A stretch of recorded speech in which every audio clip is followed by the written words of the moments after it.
Welcome to Drum Routines channel. My name is Tuomas and you are here probably because you want to play drums better and learn new things. You are in the right place, so let's start today's lesson then. I thought to talk about basic strokes today. One of the most important things that comes to hand technique. So, do you already know full down, tap and up strokes? These are one of the most important tools you have to learn when you play rudiments. So basically, before you can play the rudiments the right way, you have to know about these basic strokes. And we are talking about stick heights now. Keep in mind, there are so many different ways you can hit the drum. We have different styles. We have rudimental drumming styles from different countries. And I'm not claiming the way I'm showing you today is the correct one or the best one. I'm just going to show you one way how you can do it. So, let's start. Full strokes.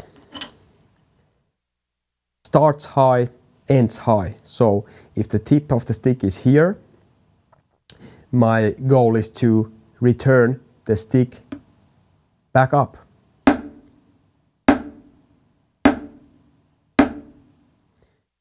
So it's not here or here. The idea is to return the stick here.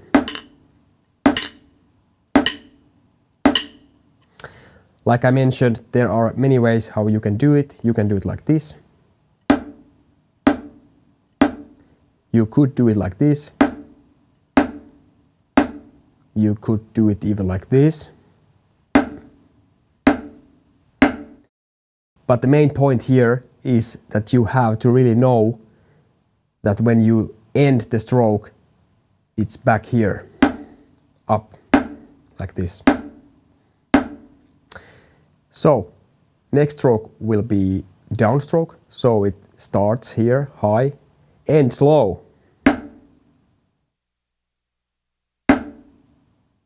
So,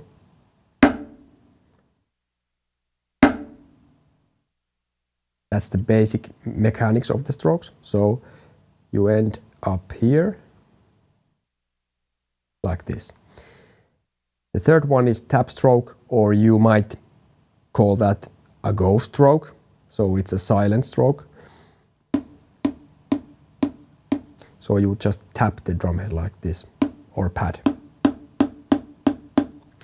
Basically what I'm thinking here is the same thing I'm thinking about here. So I'm returning the stick back up, but here we are scaling it down like this, and the roof is lower, so to speak. So when I'm hitting the drum, then the roof is here. So I'm not pressing down like this, I'm playing out of the drum like this. Like I did here, I play out of the drum. And I try to return the stick back up pretty fast, so I'm not learning and teaching my nervous system to do a slow motion if I did it like this.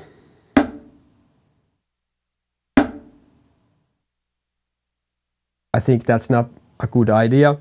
One of my friends who has taught me martial arts and boxing, he always tells me, you don't have to learn how to be slow. It comes naturally. So my point here is that when you return the stick back up pretty fast, you learn to do it that way every time you hit the drum. So when you're playing the drum set, I think that's really beneficial to you. And the last stroke is upstroke. So it starts low, ends high. So we are touching the drum head, returning back up. I'm not trying to force the stroke like this. If I did it more like a Moller style stroke, Moller style upstroke, it would be more like this. So I'm just letting the stick fall to the drum head, like this. All right, full down tap up. Metronome is 35 beats per minute, so it's super low as it can go with my metronome. And it should be super slow, so practice slow so you can be fast. Okay, so full down tap up would be something like this. Full down tap up. Full down tap up. Full down tap up. Left hand. Full down tap up. Full down tap up. Next thing I would suggest is to play these strokes with both hands, meaning alternating strokes.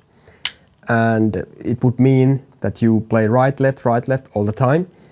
But now you are not just playing right, left, you're also paying attention to the stick height.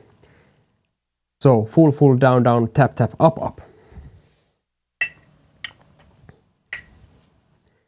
3, 4, full, down, tap, up, full, down, tap, up. All right, we could also play now full, down, tap, up in 8 notes and 16 notes. For instance, like this. Once again, metronome is 35. So I could play like this.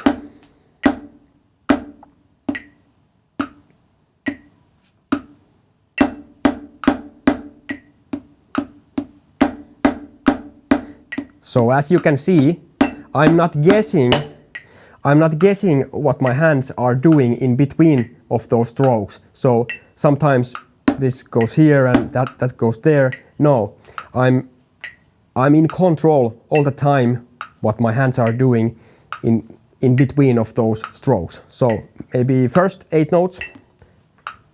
2, 3, 4. Full, down, tap, up. Full, down, tap. 16th notes. Full, down, tap, up.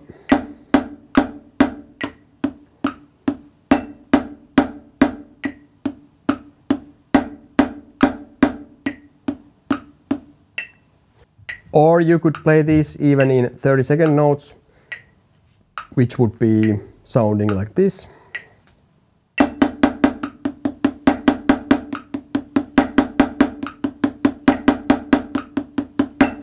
Now you might wonder, what's the point? Well, back to the martial arts or boxing. Which one of these styles would look better? The first.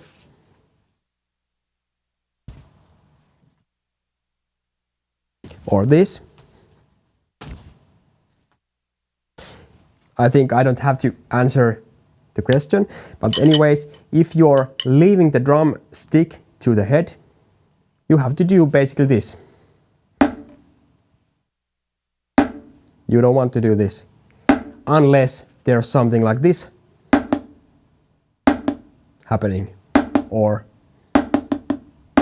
you're bouncing it, or you are playing down tap, for instance. And in many occasions you want to do that.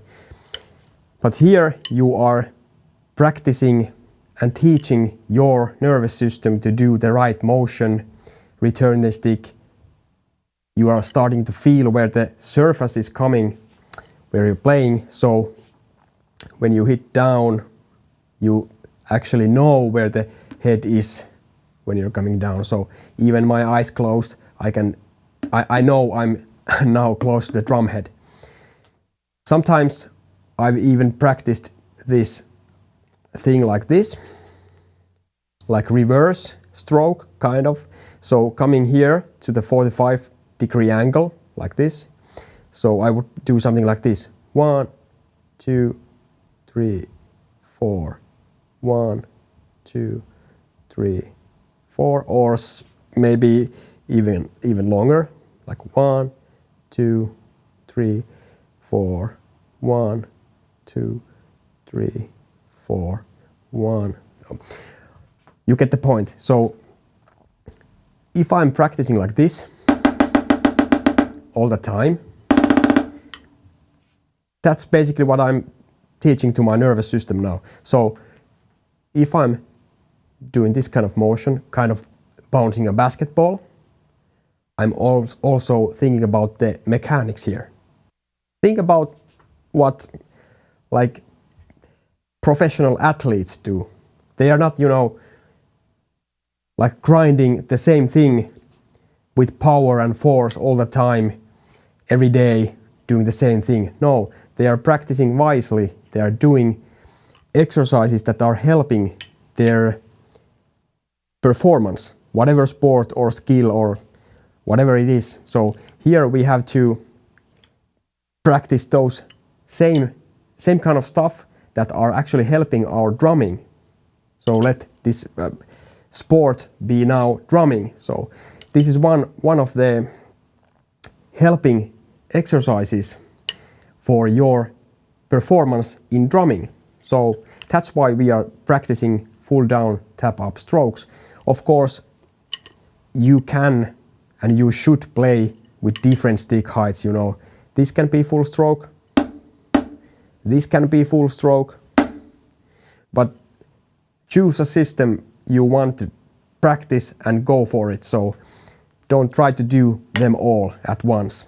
Like I said, there are so many different styles, different ways to hit the drum. So if you're interested in Moller technique, for instance, study that topic as much as you can and use that.